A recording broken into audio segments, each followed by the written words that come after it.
Amém. Pode sentar-se, meus irmãos. Nós vamos ler o texto da palavra de Deus que está em Isaías, capítulo 53. Isaías, capítulo 53. Este é um dos textos chamados textos messiânicos, um texto que descreve a obra do Messias que Deus promete enviar para o seu povo. Nos primeiros 39 capítulos do profeta Isaías, nós temos mensagens de condenação, porque o povo estava muito afastado de Deus, o povo estava buscando outros deuses, o povo estava chafurdado no pecado. Mas a partir do capítulo 40, nós temos palavras de esperança, de renovação, de restauração, e nesse contexto surge a figura do Messias. E o profeta Isaías é o profeta do Antigo Testamento que mais fala sobre este Messias tão especial. E nós temos aqui uma descrição de uma parte da obra deste Messias. Capítulo 53, a partir do versículo 3, nós lemos: Foi desprezado e rejeitado pelos homens, homem de dores e experimentado nos sofrimentos. E como um de quem os homens escondiam o rosto, foi desprezado, e não lhe demos nenhuma importância. Verdadeiramente ele tomou sobre si as nossas enfermidades, e levou sobre si as nossas dores. E nós o consideramos aflito, ferido por Deus e oprimido. Mas ele foi ferido por causa das nossas transgressões, e esmagado por causa das nossas maldades. O castigo que nos traz a paz estava sobre ele, e por seus ferimentos fomos sarados. Todos nós andávamos desgarrados como ovelhas, cada um se desviava pelo seu caminho, mas o Senhor fez cair a maldade de todos nós sobre ele. Ele foi oprimido e afligido, mas não abriu a boca. Como um cordeiro que é levado ao matadouro, e como a ovelha muda diante dos seus tosqueadores, ele não abriu a boca. Foi levado por juiz opressor, e a sua descendência, quem a considerou? Pois ele foi tirado da terra dos viventes, ferido por causa da transgressão do meu povo. Deram-lhe uma sepultura com os ímpios, e ficou com o rico na sua morte, embora nunca tivesse cometido injustiça, nem houvesse engano na sua boca. Contudo, foi da vontade do Senhor esmagá-lo e fazê-lo sofrer. Apesar de ter sido dado como oferta pelo pecado, ele verá a sua posteridade, prolongará os seus dias, e a vontade do Senhor prosperará nas suas mãos. Ele verá o fruto do trabalho da sua alma e ficará satisfeito com o seu conhecimento. O meu servo justo justificará muitos e levará sobre si as maldades deles. Por isso eu lhe darei uma porção com os grandes, e ele repartirá o despojo com os poderosos, porque derramou a sua vida até a morte, e foi contado com os transgressores. Mas ele levou sobre si o pecado de muitos e intercedeu pelos transgressores. Amém. Como nós já vimos na palavra inicial desta manhã, o cordeiro era um dos elementos centrais na celebração da Páscoa dos judeus. Mas Jesus não escolheu para a celebração da Páscoa, para a celebração da Páscoa cristã, um carneiro. Como vimos agora e como participamos, ele escolheu o pão e o cálice para que pudessem representar a sua obra. Mas isso não elimina um fato muito importante, que Jesus, de fato, é apresentado nas Escrituras como aquele que cumpre esta profecia feita 700 anos antes por Isaías. É interessante que Jesus Cristo, muitas vezes, fez algumas declarações a seu próprio respeito, que mostravam diferentes facetas da sua personalidade, da sua obra. Ele se apresentou, segundo o evangelista João, como caminho, como a verdade, como a vida, como o bom pastor, como a luz do mundo, como o pão. Ele nunca disse: eu sou o Cordeiro de Deus. Mas, no início do seu ministério, quando ele estava prestes a ser batizado, João Batista aponta para Jesus e ele diz para a multidão: aí está, eis aí, esse é o Cordeiro de Deus que tira o pecado do mundo. E Jesus não retrucou, Jesus não contestou esta afirmação a seu respeito, porque esta afirmação de Jesus como Cordeiro de Deus era absolutamente e é absolutamente verdadeiro. Qual o vínculo que existe entre Cordeiro e Páscoa, entre Cordeiro e Jesus? No século 21, as pessoas comemoram muitas vezes a Páscoa escolhendo um outro animalzinho, que é o coelho, o famoso coelhinho da Páscoa. E aí, a ligação e o vínculo entre a Páscoa verdadeira e o coelho, eu ainda não consegui encontrar. Na verdade, eles inventam muitas coisas aí, há muito simbolismo, mas não, na verdade não retratam aquilo que a Bíblia apresenta. E eles ainda complicam ainda mais, porque um coelho dá ovos de chocolate. Aí é que a coisa realmente fica longe, né? Vai ficando muito longe do verdadeiro sentido bíblico da Páscoa. Como eu disse, até hoje os judeus comemoram a Páscoa com alguns elementos do cordeiro, não necessariamente sempre o cordeiro, mas nos dias de Jesus, o cordeiro estava ali sobre a mesa. E eles conheciam a importância do cordeiro não apenas naquela festa pascual, mas no seu dia a dia, porque muitos rituais religiosos do Antigo Testamento, prescritos pelo próprio Deus, colocavam um cordeiro como uma figura central. Ele surgia no dia da expiação, ele surgia no dia a dia com sacrifícios que eram apresentados diariamente ao Senhor ali no templo. Quando um judeu cometia um pecado, para pagar esse pecado ele tinha que comprar um cordeirinho, ir ao sacerdote, e havia então ali uma transferência de culpa para aquele cordeirinho. Então nós vemos com muita clareza que Jesus, de fato, é esse Cordeiro de Deus. O Cordeiro que tira o pecado do mundo. Mas vamos entender a grandiosidade desta, não apenas dessa ideia, mas desta realidade. Nós podemos ter um vislumbre de como estar importante no coração de Deus, quando nós lemos essa profecia escrita por Isaías. E eu quero destacar aqui alguns versículos deste grande texto de Isaías, esse capítulo tão especial.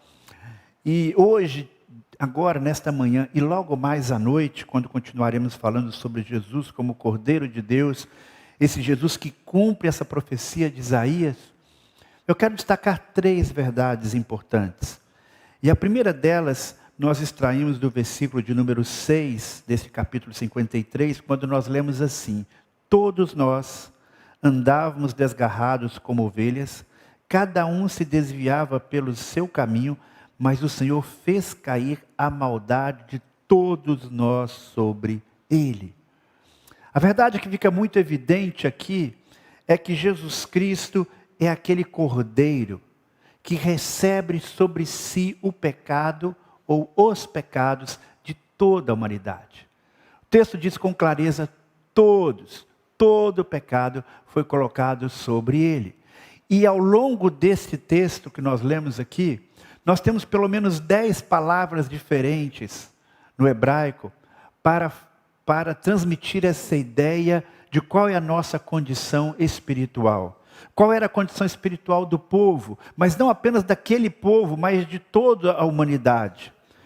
No versículo 5, no versículo 8, no versículo 12, nós encontramos a palavra transgressão ou transgressores. No versículo 11, 5 e 11, a palavra maldade. No versículo 6, a palavra desgarrados. No versículo 9, injustiça. No versículo 9, engano. No versículo 10, mais uma vez a palavra pecado. E no versículo 12, a palavra que é traduzida por pecado, mas no original ela tem um outro significado, é uma outra palavra que é utilizada. O que nós podemos aprender acerca disso, meus irmãos? É que, na verdade, nós não apenas somos pessoas que cometemos algumas falhas, que somos pessoas maravilhosas, mas nós temos alguns deslizes e de vez em quando a gente pisa na bola. Não. A imagem que a Bíblia faz do ser humano, a ideia que a Bíblia traz acerca a nosso respeito, é uma ideia de que nós não apenas cometemos pecados, mas que nós somos pecadores. Muitas vezes existe a ideia, eu sou pecador porque eu cometo pecados. Mas não é isso que a Bíblia ensina. Na verdade, nós cometemos pecados porque nós somos essencialmente pecadores. O pecado faz parte da nossa experiência de uma maneira muito vívida, muito real. Talvez você possa dizer, mas pastor, eu não me sinto tão pecador assim. Parece que essas palavras maldade, dolo, engano, injustiça, elas parecem muito pesadas para explicar a minha situação. Mas, meus irmãos, essas palavras descrevem não a situação simplesmente das pessoas que nós consideramos as piores pessoas do mundo. O que a Bíblia mostra claramente é que nós temos um potencial para o mal muito grande. O mal habita em nós, mesmo quando a gente faz algumas coisas boas, muitas vezes lá por trás tem uma raiz ruim, é uma herança que nós recebemos de Adão. E através de Cristo é que nós encontramos a libertação desse contexto. Pode ser que você tenha nascido num ambiente onde havia já o conhecimento da palavra de Deus. Quem sabe você nasceu num lar cristão, ou mesmo que não tenha sido um lar cristão, você vive numa cultura que foi influenciada pelos valores do cristianismo, em muitos aspectos. Então, você tem uma vida que você olhando para o espelho, você não se percebe uma pessoa moralmente tão complicada quanto tantas outras pessoas neste mundo. E o nosso conceito de pecado muitas vezes está atrelado à nossa realidade diária. Eu não sou uma pessoa tão ruim, eu sou uma pessoa que se eu colocar na balança as coisas que eu faço certo, as coisas boas e as erradas, com certeza eu acho que eu vou ter ali o lado pendendo para o positivo. Mas observe, se você não tivesse nascido nesse contexto, se você não tivesse nascido na igreja, se você no ambiente da igreja, com certeza as suas mazelas ficariam muito mais visíveis, aflorariam muito mais. Imagine uma pessoa que nasce num ambiente onde prevalece a mentira, prevalece o engano, o estupro, a injustiça, o desrespeito. Se você tivesse nascido num ambiente assim, você seria a pessoa que é? Muito provavelmente não. Eu certamente não seria a pessoa que eu sou, se eu tivesse nascido num outro contexto. E o fato de ter nascido num ambiente mais favorável não significa que eu não sou um pecador. Porque a Bíblia diz que não há justo nem sequer um. E então, quando nós pensamos nesta realidade universal, e que esta obra de Jesus Cristo tem a ver com a vida de cada um de nós, sem exceção, então nós passamos a compreender muito melhor o alcance desta obra de Jesus. A Bíblia diz que algo foi colocado sobre os ombros de Jesus. Algo foi colocado sobre Jesus, assim como os pecados do povo eram colocados sobre o Cordeiro. A Bíblia chama isso de imputação. O pecado humano é imputado, é colocado sobre Cristo. E o apóstolo Pedro não deixa dúvidas quando ele diz lá em 1 Pedro capítulo 2, versículo 24. Ele mesmo levou os nossos pecados em seu corpo sobre o madeiro, para que nós, mortos para os pecados, pudéssemos viver para a justiça. Pelas suas feridas foste chamados. Então, ele assumiu uma culpa que não era dele. Ele assumiu um peso que não era dele. E imagina o peso disso sobre os ombros de Jesus. Nós não temos como avaliar. Como isso foi pesado para Jesus. Porque Jesus, diante da perspectiva da cruz, quando ele estava ali no Getsêmani, ele sofreu tanto. Será que Jesus temia os horrores da crucificação, o sofrimento físico? Talvez temesse, mas não foi esse o peso determinante. Não foi essa a causa da grande angústia de Jesus, ser esbofeteado, ser chicoteado, ter no seu corpo, sendo preso ali na cruz. Ele sabia que isso ia acontecer. A dor de Jesus foi que ele carregou naquele momento ali, quando ele estava a caminho do Calvário, todo o peso da humanidade. Você imagina o pecado de todas as pessoas que existem no mundo hoje. E não apenas hoje, todas as pessoas que já nasceram, desde Adão até os nossos dias, todas as culpas, todas as atrocidades, todos os genocídios, todo esse peso de culpa sobre os ombros de uma só pessoa, pois esse foi o sofrimento de Jesus. Os pecados de toda a humanidade, os mais terríveis, as piores traições, as piores infidelidades, as situações mais dolorosas, tudo esteve nos ombros do Cordeiro de Deus naquele momento. Por isso, quando ele estava na cruz, ele disse: meu Deus, por que me desamparaste? A nossa percepção de pecado, meus irmãos, muitas vezes é limitada. Porque certas coisas que nós podemos considerar aceitáveis num determinado contexto, nós consideramos porque às vezes nós cometemos as mesmas falhas. A corrupção num país, por exemplo, ela é muito mais aceitável quando o próprio povo é corrupto. Isso é mesmo, ele faz, mas eu também faço, então tudo bem. O grau de gravidade de um pecado, ele é analisado pelo padrão que nós temos. Se eu tenho um padrão baixo, eu vou considerar tudo normal. Isso é assim mesmo, o ser humano é assim mesmo. É como a gente vê o nosso filho, o nosso neto fazendo coisas erradas, né? Às vezes desafiando o pai, desafiando a mãe, enfim. E a gente diz: não, isso é coisa de criança, é assim mesmo, faz parte da vida. Mas não é assim que Deus trata com a gente. Deus olha para a gente e Ele se dói, machuca. Na verdade, Deus olha para a gente e vê a condição do ser humano tão longe, mas tão longe do padrão de santidade dele, tão longe do que ele considera como amor, que nesse contexto surge a ira de Deus. A ira de Deus não é contra as pessoas, a ira de Deus é contra esse pecado terrível. Então, se alguns pecados incomodam um pouco a gente, porque nos afetam um pouco, ou porque a gente talvez já fez aquilo que nós estamos sofrendo, saiba que qualquer pecado ofende muito a Deus, porque o padrão dele é altíssimo. Alguns atos de guerra, alguns atos nos relacionamentos humanos eram antigamente considerados quase que normais. Mudou-se a compreensão, mudou-se o contexto e percebeu-se que eles eram muito mais graves. Deus não tem esse tipo de mudança. Como Deus é tão santo, tão puro e tão amoroso, coisas aparentemente pequenas ferem o coração de Deus. Por isso o pecado colocado sobre os ombros de Jesus tem um impacto muito grande. Esses pecados colocados sobre o Cordeiro foram tão pesados pelo nível espiritual e de santidade do Pai e do Filho. Porque ele não tinha pecado nenhum. Mas o maravilhoso é que este sangue de Jesus nos purifica de todo o pecado. Não há pecado imperdoável quando a pessoa está sobre o sangue do Senhor Jesus. Isaías 53 nos lança mais uma luz, mostrando a nossa condição espiritual. Como eu falei, existem pelo menos 10 termos diferentes, só nesse capítulo, falando sobre a realidade do pecado da nossa vida. 10 diferentes expressões. E uma delas nós lemos assim, voltando ao versículo 6. Todos nós andávamos desgarrados como ovelhas, cada um se desviava pelo seu caminho. Esta é a descrição de quem nós somos. O texto no original não significa que você se desviou, que você saiu fora do rumo, você perdeu o alvo, porque uma das descrições de pecado, sob o ponto de vista etimológico, é errar o alvo. Mas errar o alvo não é porque você é ruim de pontaria, eu quase acertei, mas errei. Não, é porque você nem sabe onde está o alvo. Você não acerta porque você nem tem o alvo definido na sua vida. E uma outra imagem que aparece aqui é de uma ovelha desgarrada. Como é que nós podemos compreender essa ideia de uma ovelha desgarrada? Na imaginação popular, a ovelha é um animal fofinho, né?